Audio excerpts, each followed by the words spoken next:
s'avère encore plus particulière que les deux premières parce qu'elle était acquise déjà à 11 contre 11 et issue d'une course de handicap qu'il a fallu surmonter.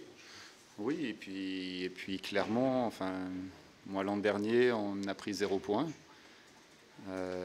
Clermont était devant nous, on est au même stade à ce moment-là du championnat, mais ils étaient devant nous avant cette journée. Et forcément, on sait très bien que c'est compliqué de venir ici après leur début de championnat, après la saison qu'on a passée, et avec ce qu'ils sont capables de proposer, à l'image du premier but. Voilà, quand ils ont le ballon, ils sont capables de faire de très bonnes choses et de poser des problèmes à leur adversaire. Ils l'ont eu aujourd'hui, le ballon. Et c'est eux qui ouvrent le score. Donc il fallait effectivement du caractère et rester concentré dans notre plan de jeu pour à la fois revenir au score et venir chercher des points ici. Bonjour.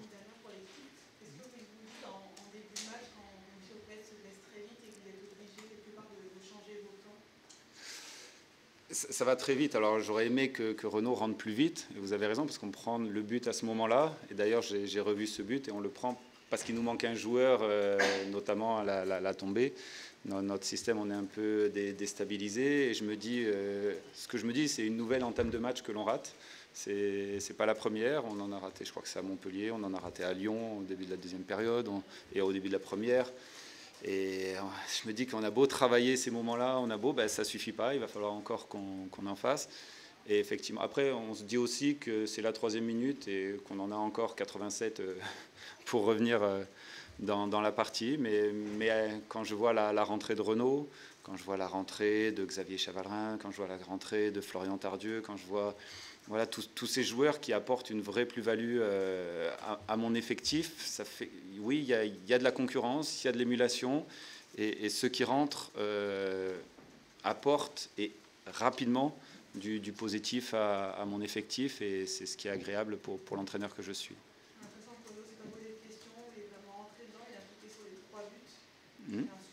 Oui, il fait un très bon match. Alors, à chaque fois, à l'échauffement, en fait, j'en prépare 2 suppléments. Au cas où il se passe quelque chose, il y a 2 joueurs en plus que je prépare.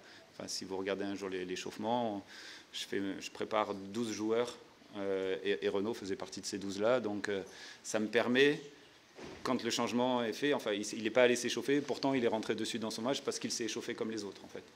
Donc, c'est très bénéfique et ça montre aussi l'état d'esprit de Renaud, comme Florian, comme Xavier, comme Ike, qui pourrait être, qui pourrait râler un peu parce qu'en fait il débute pas ce match et peut-être il mérite, mais sur mes choix et pourtant voilà, ce sont des leaders de ce groupe et ils l'ont montré encore en sortant du banc et en étant très efficaces.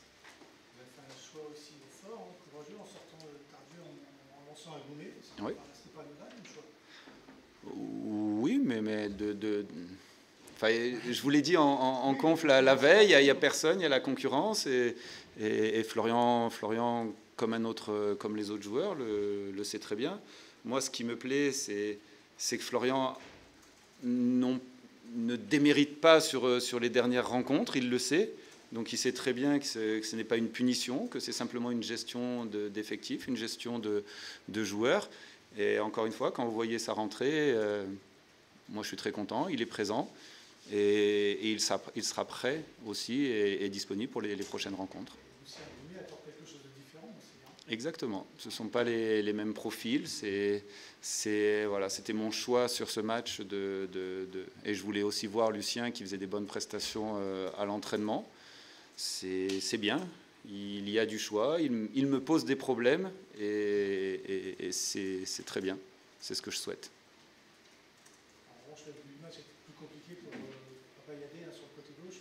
Bon contre-attaquant, mais il doit encore progresser défensivement. Oui, alors vous avez ciblé ce côté gauche, on peut aller un peu à droite aussi. Enfin, il y a des carences un peu, mais encore une fois, voilà, il faut que je travaille avec eux, il me faut du temps avec eux et il y a beaucoup d'énergie qui aujourd'hui compense ces carences tactiques que ce soit Ndiaga, que ce soit Andreas de l'autre côté avec Jackson. Parfois, il y a des carences tactiques et c'est pas parfait, c'est pas forcément beau ce qu'on fait. Il y a des erreurs techniques aussi.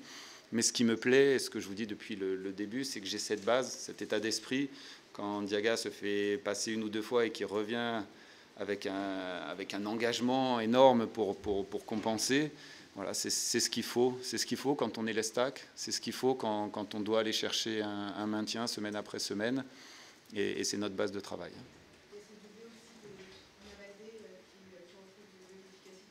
Oui, depuis le début de saison, il est efficace. Mama, j'étais déçu de sa saison dernière avec moi, de ce qu'il faisait. Et peu à peu, pendant la pré-saison, il a montré des choses intéressantes à ce poste-là.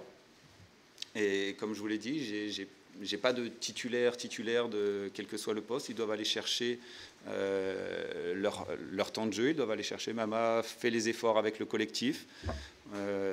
C'est un autre Mama que j'ai cette saison.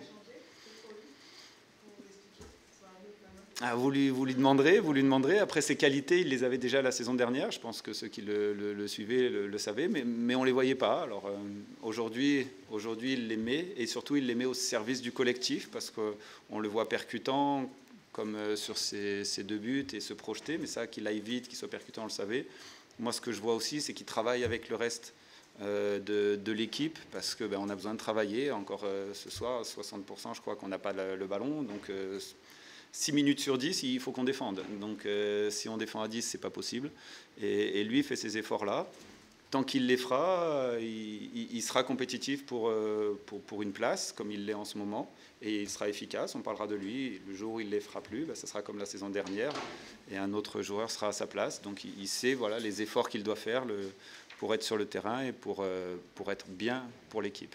Vous l'avez ressenti, parce que de mémoire, à Dijon, oui, c'est ça. Ah, oui, mais en sélection, moi j'avais vu des matchs en sélection où il joue. Oui, à Dijon, il était sur un côté, plutôt ailier.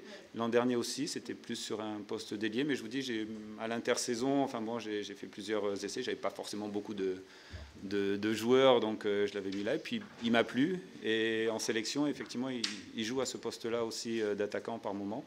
Donc c'est aussi un poste qu'il connaît. En plus, s'il est efficace, c'est tout bon pour nous.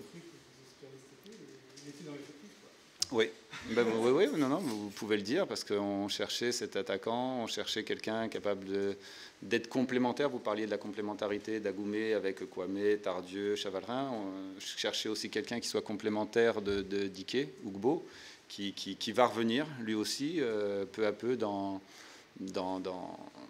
ce qu'il sait faire avec nous.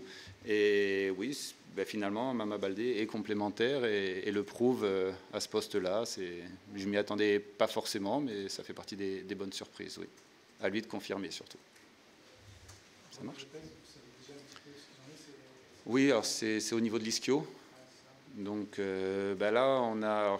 Je sais que Clermont aussi a eu pas mal de soucis. Est-ce que c'est un contre-coup de la préparation de l'été ? Ronny, c'est son ischio. On verra ça. Le grade, je ne peux pas vous le donner là. On n'a pas l'écho encore avec nous. Mais il va faire des examens. De même que j'aborde le cas aussi d'Adil, qui a eu une alerte à son mollet. Donc on ne savait pas trop. Et j'ai pris la décision au dernier moment de ne pas le mettre ni dans le groupe ni sur le terrain.